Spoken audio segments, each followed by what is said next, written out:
Mesdames, Messieurs, bonjour et bienvenue à AgriShow, l'émission qui offre la terre en spectacle. Nous allons dans un court instant quitter Douala et ses bruits pour nous rendre dans une petite localité où l'activité est essentiellement agricole. Nous vous invitons à découvrir avec nous de nouvelles expériences. Suivez-nous.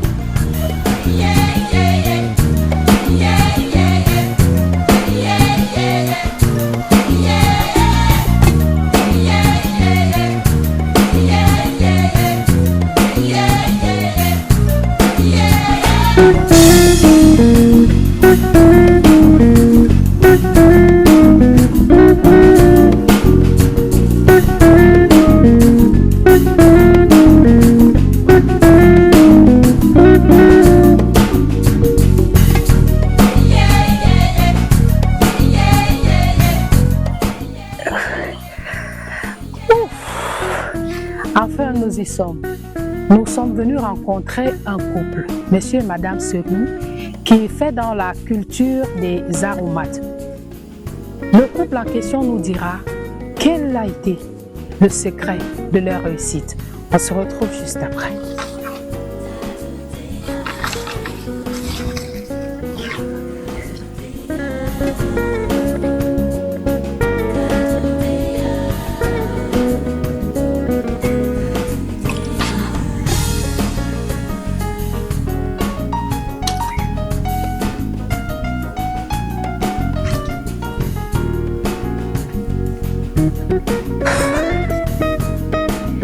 Alors, madame Senou, nous sommes chez vous, l'équipe d'AgriShow. Soyez la bienvenue. Merci, merci beaucoup. Mais là, vous êtes en train de nettoyer déjà? Oui, je nettoie les herbes dans le messet. Chaque fois qu'on récolte, il faut qu'on rentre dedans nettoyer. Ah, d'accord. Il faut l'herbe prendra le dessus sur le messet. Et vous le faites sans gants? Oui, tellement j'ai fait et j'ai refait qu'aujourd'hui, je n'ai pas besoin de gants. Ouais. Les gants, même parfois, me traînent. Je mets les gants quand j'ai peut-être une blessure à la main, je protège avec. Sinon, quand je fais comme ça, c'est bon. Et après, vous n'attrapez pas vous n'avez pas de maladie que vous avez contractées? Des maladies contractées? Oui. Nos parents n'ont pas contracté les maladies. Aujourd'hui, je vais contracter une maladie. Non, moi, je suis habituée. Je ne sais pas de quoi vous parlez. Déjà que quand, par exemple, si je viens avec le bébé au champ, le bébé va prendre la terre là et manger. C'est formidable ce que vous faites, hein. Mais les téléspectateurs de AgriShow aimeraient bien savoir qui est le couple Senou. Je suis... Au départ, nous n'étions pas des agriculteurs. Je suis enseignante de profession. J'ai eu le quatrième en 2012. Je me suis battue pour avoir une place au soleil en vain. J'ai fait des concours d'intégration. Il y a une grève qui a eu lieu en 2016. J'étais même parmi. Et je n'ai rien eu en retour. J'ai dit bon, qu'est-ce que je fais? Mon mari est parti faire juste une petite formation en agriculture. Et il m'a dit accompagne-moi dedans. Je me suis assise, j'ai pleuré ce jour, j'ai vraiment pleuré. Donc tous mes études là, c'était pour rentrer et refaire le chant que ma maman a fait hier. Et après, j'ai pris mon courage à deux mains. Je l'ai accompagné dedans. Et aujourd'hui, je suis désormais dedans. Nous sommes là et je ne pense même pas que si aujourd'hui l'État me demande de revenir enseigner, je vais partir, je n'irai plus là-bas. On aimerait bien savoir quels étaient vos objectifs lorsque vous vous êtes lancé dans cette activité-ci. Quand nous on commençait l'activité-ci, on n'avait même pas, au départ, on n'avait pas de grands objectifs. On voulait juste survivre parce que c'était difficile. C'était difficile, comme je vous le dis, c'était vraiment difficile. Il fallait, au départ, là, on faisait juste les petits légumes qu'on vendait pour survivre parce qu'on ne vivait pas, on survivait. Et bien après, maintenant, il fallait qu'on étudie, on voit ce qui pouvait vraiment nous rapporter. C'est comme ça qu'on commence à faire un peu de basilic. Et après les basilic, on a mis un peu de piment. On a commencé à mettre les petits légumes tout autour. Et Et on a vu, avec ça, on pouvait s'en sortir. Parce qu'on a essayé, certains même, on a échoué. Nous avons essayé les pastèques et réessayé encore, nous avons échoué. Mais ça ne veut pourtant pas dire qu'on a laissé ce projet de pastèque. On rentrera dans ce projet. Mais pour le moment, nous sommes basés dans la culture des basiliques. Nous faisons, je peux citer certains légumes, nous faisons le coribon que les Nigérians aiment tellement avec le macep. Et le macep, déjà, c'est un antibiotique, les gens apprécient tellement. Nous faisons également dans le maraîcher, vous pouvez voir, il y a le piment au champ. Nous avons les légumes de nos frères nordistes, nous avons les folérés, le clin-clin, nous avons le kéa et même les feuilles de macabo. Tout ça, on vend. En regardant un peu cette zone, est-ce que vous pensez que c'est assez indiqué pour votre culture, la culture des différentes aromates que vous faites? Oui, ça c'est une zone vraiment indiquée parce que ces aromates, ces légumes ont besoin d'eau. Et comme c'est la saison sèche, nous sommes obligés de rentrer dans les bas-fonds, dans les marécages, pour que l'eau soit vraiment accessible. Si je pars par exemple, si on part faire ça un peu dans les terrains plus secs, on ne va pas s'en sortir parce que ça va juste fleurir. Quand vous voyez la petite place un peu surmontée là, ça fleurit parce que c'est un peu en altitude, c'est ça? Oui, c'est la raison pour laquelle ça fleurit. Ça préfère les aromates, les cultures, le maraîcher et les basiliques, les condiments là, aiment l'eau. Ça ne peut pas faire sans eau. Ça, c'est toute une verdure, mais est-ce que quels sont les produits que vous utilisez pour faire pousser vos aromates? Ici, là, notre produit principal, c'est la fiente. C'est-à-dire comment on appelle ça? Je vais prendre ça en des termes plus simples. Ce sont les cacas de poule et de porc qu'on utilise généralement. Les fientes de porc. Et vous avez même traversé certaines fermes. Oui, on prend les fientes dans les fermes. Ce n'est pas tout, parce qu'il y a les petites maladies là qui vont toujours attaquer. Surtout les aromates là, avec leur parfum, ils attirent beaucoup d'insectes. Il y a une petite mouche là, nous on appelle ça la mouche blanche. Avec la mouche blanche, on ne peut pas uniquement utiliser la fiente. Donc de temps en temps, il faut les insecticides. Et de temps en temps, nous sommes obligés d'utiliser des insecticides. Parce que si on ne traite pas ça avec les insecticides, d'ici à là, vous allez voir, la plante ne va plus grandir. Il y a les petites mouches dont je parlais, elles vont venir se coller derrière les feuilles et c'est comme ça qu'elles vont tuer les plantes. Les plantes ne vont plus grandir. Donc on est obligé. Par exemple, tu vois un truc comme là ici. Oui. Voilà les trucs naturels qu'on utilise. Mais ce sont mes secrets, je ne peux pas aussi. Tout à fait. Non, tu ne peux pas. Oui. Oui, Madame Sow, dites-nous un peu quelles sont les difficultés que vous traversez, que vous rencontrez dans votre activité. Les difficultés, c'est tout un livre. Oui. Nous avons tellement de difficultés. Seulement, je pense que vous avez traversé, vous avez utilisé le même chemin que nous. Ce n'est pas facile de marcher jusqu'ici. Maintenant, c'est la saison sèche, la route est même bonne. En saison pluvieuse, généralement, il faut qu'on quitte d'abord ici parce que même si on récolte, il n'y aura pas le moyen de transport. Oui, et beaucoup de difficultés. Déjà, la main-d'œuvre n'est pas du tout facile ici. Nous sommes à Dibombaye, nous sommes en zone urbaine, je ne peux même pas dire que nous sommes dans les villages. Du coup, les jeunes ne veulent pas faire le champ, personne ne veut se salir. Même quand tu as un peu de moyens pour payer, tu ne vas pas trouver les jeunes pour t'aider. Et les produits coûtent cher, les semences coûtent cher, tout coûte désormais cher. Mes cultures, j'utilisais généralement l'herbicide parce que l'herbicide n'est pas interdit au pays. J'utilisais l'herbicide pour désherber, pour passer dans et tuer les herbes, les herbicides de contact. Aujourd'hui, ça coûte tellement cher. J'ai eu à prendre à 2500, aujourd'hui je prends à 4000 le litre. C'est vraiment énorme. Et pour utiliser dans un hectare, par exemple, il faut combien? Dans un hectare de pour utiliser dans un hectare de champ comme mon champ, il me faut au moins 20 litres pour brûler juste les herbes. Et prenez par exemple 4 fois 20, vous voyez combien ça donne. C'est beaucoup d'argent.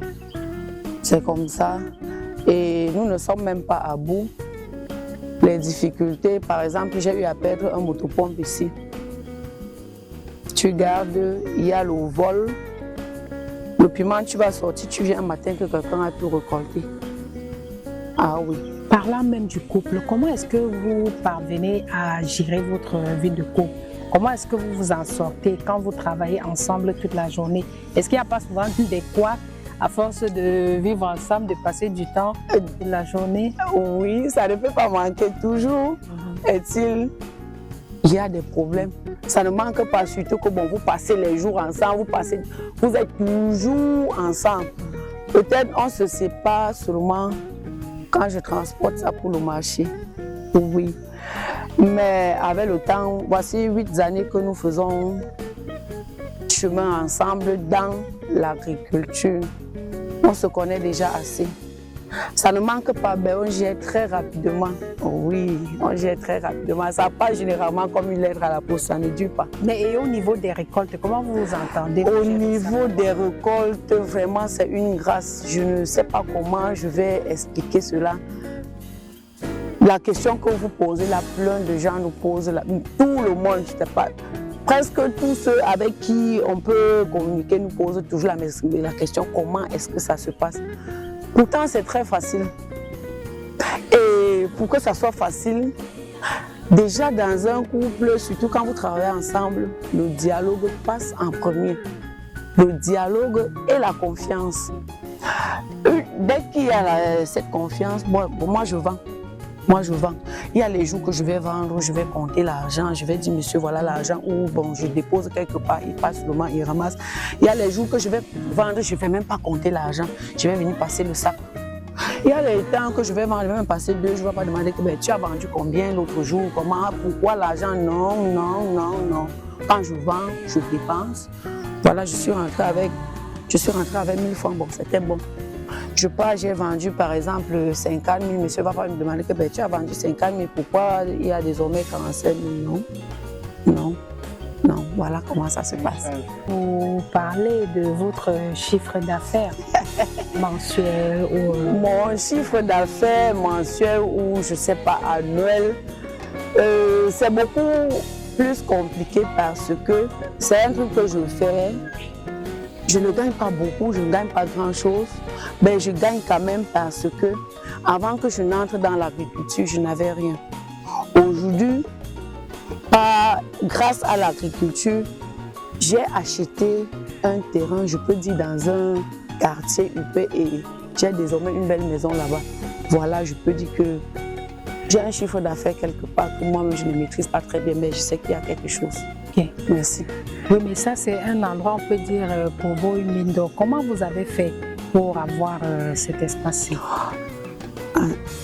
L'espace-ci, je l'ai eu grâce à un papa, un proviseur retraité que je respecte bien, de la famille Ewanais. Il est ici à Boissalo, à qui je dis, je transmets mes salutations les plus chaleureuses. Et je lui dis encore infiniment merci. Grâce à ce papa, déjà, il nous a dit, mes enfants, allez travailler. Mes enfants d'ici n'aiment pas le travail, ils sont là, ils tournent partout. Voilà les espaces, ils ne veulent pas exploiter. Allez exploiter autant que vous pouvez. Donc voilà ce champ qui continue. Si j'avais la force, la possibilité, je pouvais encore étendre mon champ. C'est grâce à ce papa que nous avons eu ce champ parce qu'il est d'abord le chef de cette famille et c'est un proviseur retraité. Quand je l'explique que moi voici, je suis enseignante de profession et je ne peux pas jouir de ma profession, il était tellement dérangé, il a dit mes enfants allez exploiter, c'est comme ça. Donc si c'est dit par exemple que je loue, je ne peux pas vous dire que je loue ce champ. Je loue ce champ à combien?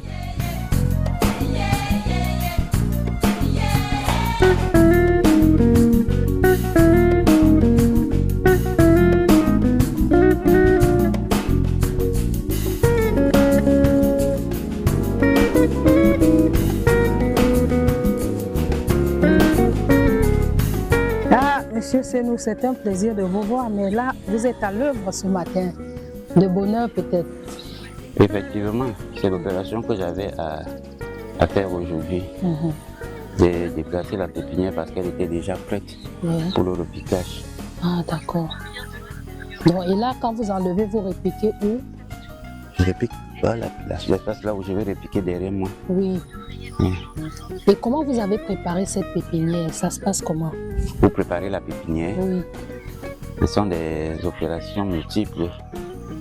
Premièrement, il faut nettoyer l'endroit, l'espace là où on va faire la pépinière. Apporter la fiente pour faire le bêchage, donc mélanger la fiente avec la terre, arroser pendant 2 ou 3 jours et après épandre la semence. Oui. On a une obligation d'arrosage.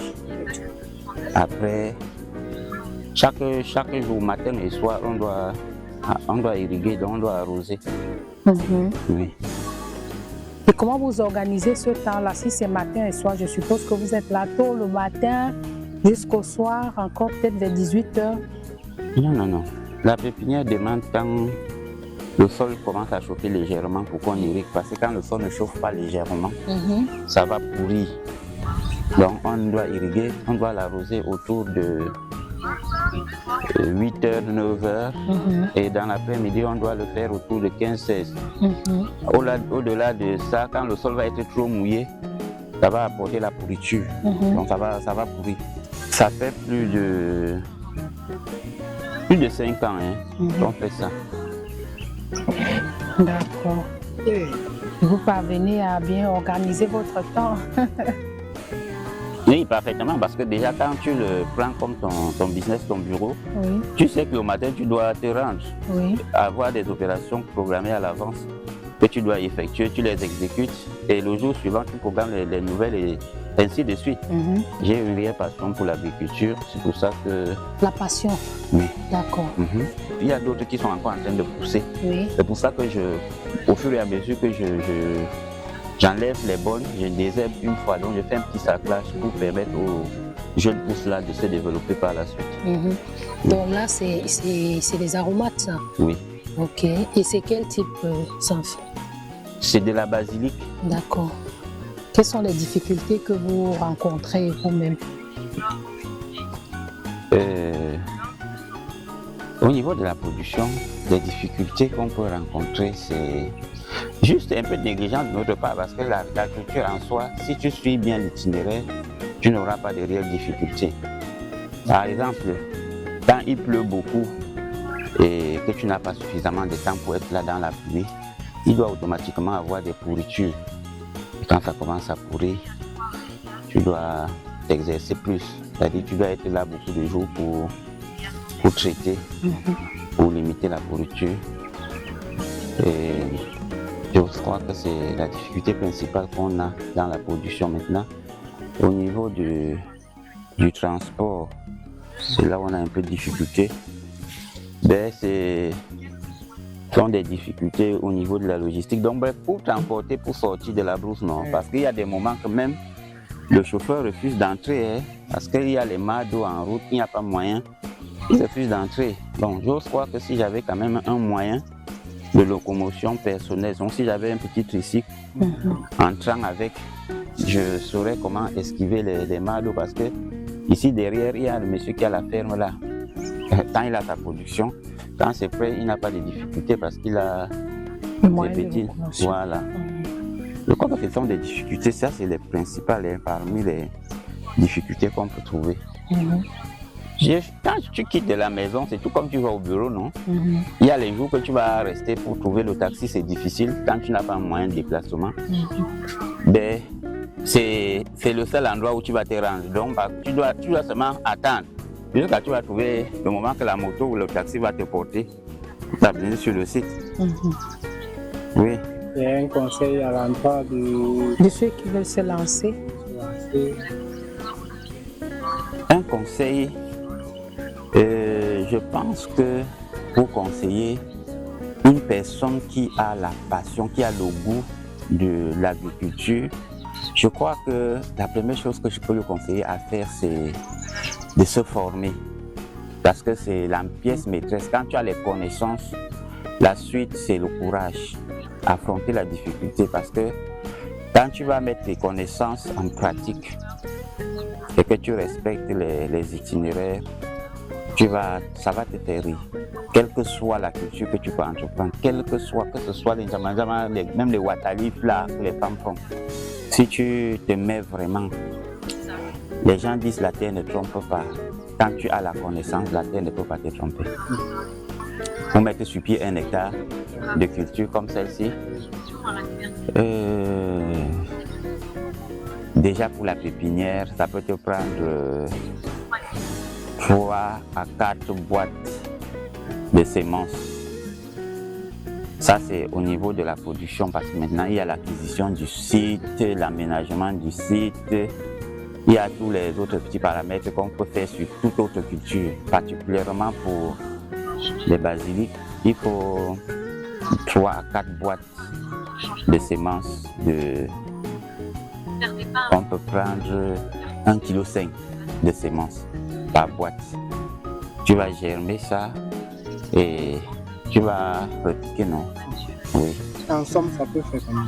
En argent, en espèces, on prend 1,5 kg de semences à 20 000, 25 000. Donc les 4 boîtes, ça peut te faire 100 000. Et maintenant, dans le repiquage, après qu'on a aménagé les planches, donc fait les sions comme ça pour s'aimer, tu payes la journée pour les gens qui vont repiquer. Si tu payes une personne pour une journée 4 000 francs, ça peut te prendre même 1 à 2 semaines pour repiquer. Pour 3 personnes par jour comme ça. Oui.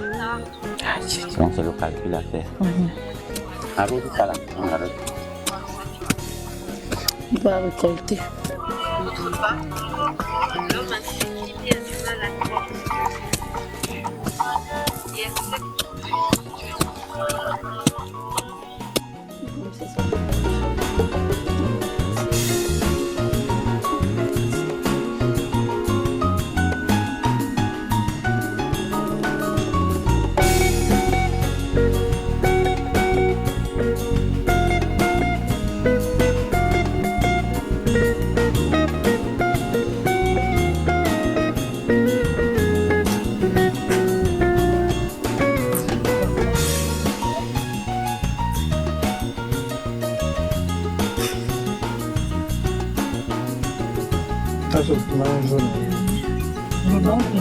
Ça, c'est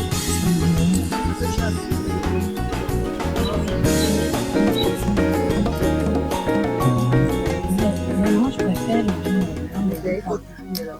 oui, quand je fais le piment, même, je prends jaune et rouge. Parce que ça sent très bon, ça me donne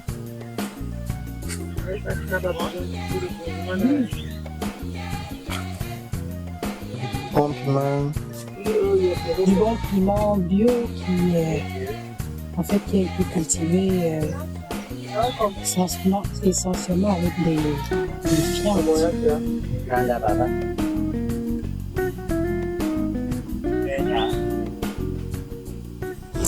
Je suis déjà en train de récolter. Voilà comment on récolte, on emballe. Et quand il y a un peu de fleurs là, on est obligé de nettoyer pour que le paquet soit beau et attirant. Là, c'est quoi là-bas? Oui, ça c'est le basilic. Ça c'est le basilic.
Les basiliques se récoltent après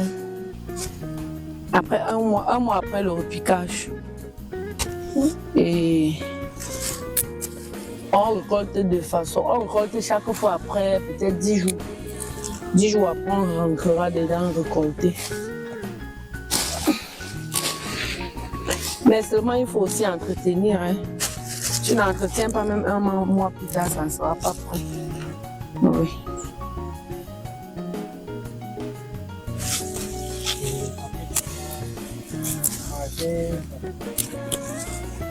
Les vivres frais n'ont pas de prix.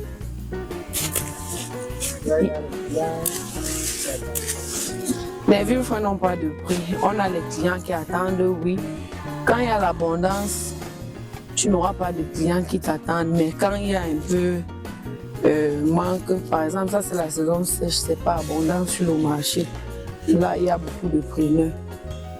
Il n'y a pas, ce sont les légumes, ça n'a pas de, les vivres frais, ça n'a pas de prix fixe.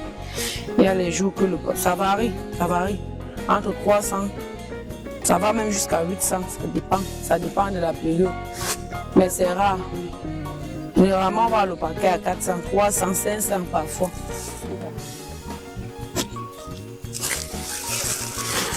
Et parfois, tu vas partir comme ça pour vendre. Les femmes vont prendre à vil prix. Et bien après, elles vont vendre ça beaucoup cher. Donc, généralement, c'est nous les productrices, nous n'avons pas un marché organisé. Tu viens, ce sont elles qui te pressent et te disent qu'aujourd'hui, on prend à tel prix, tu donnes. Et après, tu constates que le paquet que tu as donné à 500, ils sont en train de le vendre à 1000 francs. Les saisons, est-ce qu'il y a même une saison? Il n'y a pas une saison. C'est toute saison. Seulement, en saison sèche, on descend dans les bas-fonds. En saison pluvieuse, on rentre en altitude, oui. C'est comme ça. Il n'y a pas de saison pour ça. Ça pousse à tout moment. Ce n'est pas comme la culture du maïs où on te dit qu'il y a 2 saisons pour... Non.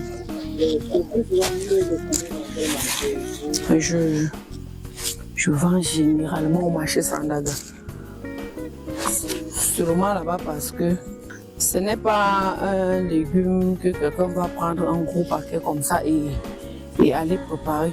Les femmes prennent pour entrer dans tous les marchés de Douala. Les gens prennent même pour rentrer ici jusqu'en Banga. Les gens partent au marché, ils achètent, ils rentrent détaillés. Donc le marché Sandaga, très bien, c'est justement au marché Sandaga. Seulement là-bas que tu peux trouver ça en grande quantité. Et vendre aussi. Si je prends par exemple 2, même 5 paquets, je pars dans un petit marché, je ne pourrais pas vendre. Parce qu'il y a les autres condiments qui viennent d'ailleurs, qu'on associe à ça pour vendre dans les petits marchés de Douala. Moi, je vends aux grossistes et aux détaillants. Quand je viens, je livre une quantité et puis je m'assois, moi, je m'occupe de mes boutiques, de mes clients de détail.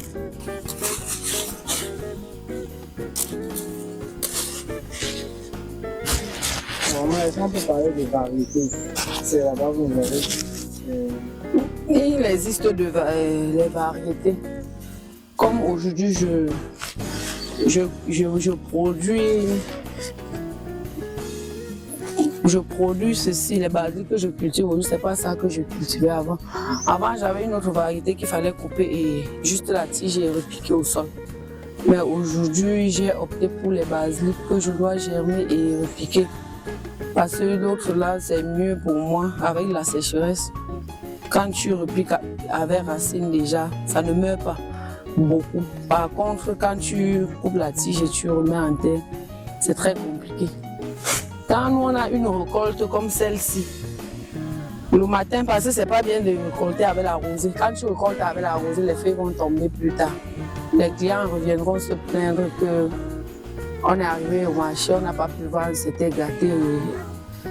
On préfère donc, quand on vient le matin, on fait autre chose. Par exemple, comme ce qu'on repiquait le matin, c'était pour attendre que la rosée se verse et avant qu'on récolte.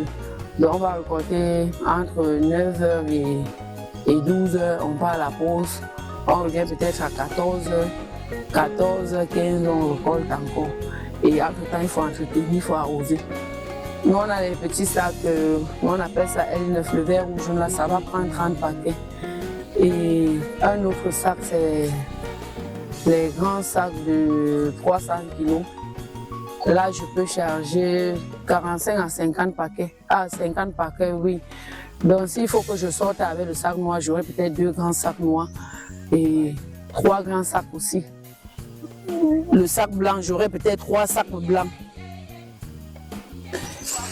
Et ça dépend des jours. C'est pas tous les jours qu'on va sortir avec en grande quantité. Ça dépend des jours de marché parce que il y a les marchés qui coûtent, il y a les grands marchés, il y a les petits marchés. Mercredi, par exemple, comme demain c'est mercredi, ce n'est pas un bon jour de marché. Les femmes ne sortent pas nombreuses. Oui. Dans les jours de marché, il y a lundi. Les jours où il y a le marché, il y a lundi. Déjà que lundi, beaucoup de femmes n'entrent pas au champ. Dimanche, beaucoup de femmes n'entrent pas au champ pour récolter. Du coup, lundi, il y a... La quantité n'est pas aussi abondante. C'est comme ça. Comment on fait? On coupe. Il y a une technique pour récolter. Tu récoltes mal. Tu vas attendre 1 mois, 2 mois, 3 mois, tu n'auras plus rien. Donc il y a une façon de récolter. Quand tu veux récolter, par exemple, quand tu viens ici, là, il faut bien regarder. Si tu récoltes ici, ça meurt parce qu'il n'y a plus rien en bas. Donc il faut chercher.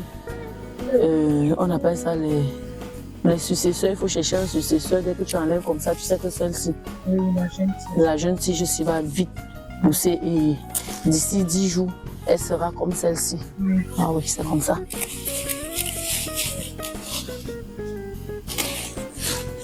Après, tu empaquettes. Oui.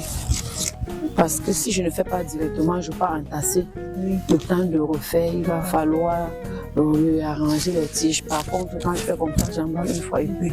Ah, c'est ça Oui, voilà mes ficelles. Donne-moi un peu, pas beaucoup.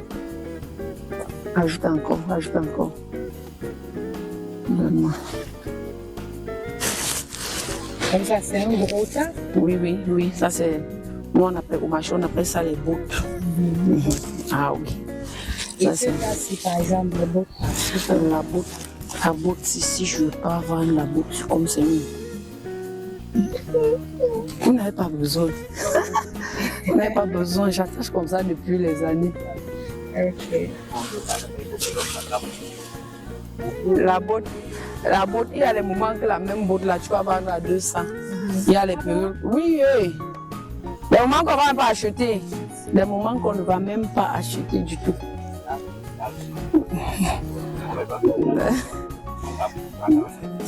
C'est comme ça. Ok, Madame Senou, je vous remercie beaucoup au nom de toute l'équipe de AgriShow, vraiment d'avoir accordé de votre temps toute cette journée, surtout une journée consacrée à la grosse récolte. Voilà, donc merci infiniment. Je vous remercie grandement et je pense qu'à travers votre reportage, peut-être on aura désormais une visibilité et à travers cela nous serons connus et aussi il y a des jeunes diplômés là qui pourront en profiter parce que comme je dis depuis le départ, je ne suis pas agricultrice, je suis entrée là-dedans comme ça et je pense que bien avant notre président avait dit on retrousse les manches et on va au champ. J'ai compris qu'en m'attardant seulement sur mes diplômes, je devais beaucoup souffrir. Et au champ, c'est la persévérance. On doit persévérer, persévérer et persévérer encore. Le succès, c'est seulement au bout de l'effort. Ah oui. C'est seulement au bout de l'effort. Mesdames, Mesdemoiselles et Messieurs, c'est la fin de cette édition de AgriShow. Durant 26 minutes, vous avez appris de petites astuces venant du couple Senou. Et nous pensons dorénavant que vous allez essayer à votre niveau de pratiquer cela. Alors, nous avons également appris que avec un peu de détermination, avec un peu de passion, on peut réaliser nos rêves. Merci et à très bientôt pour une autre édition. Bye bye.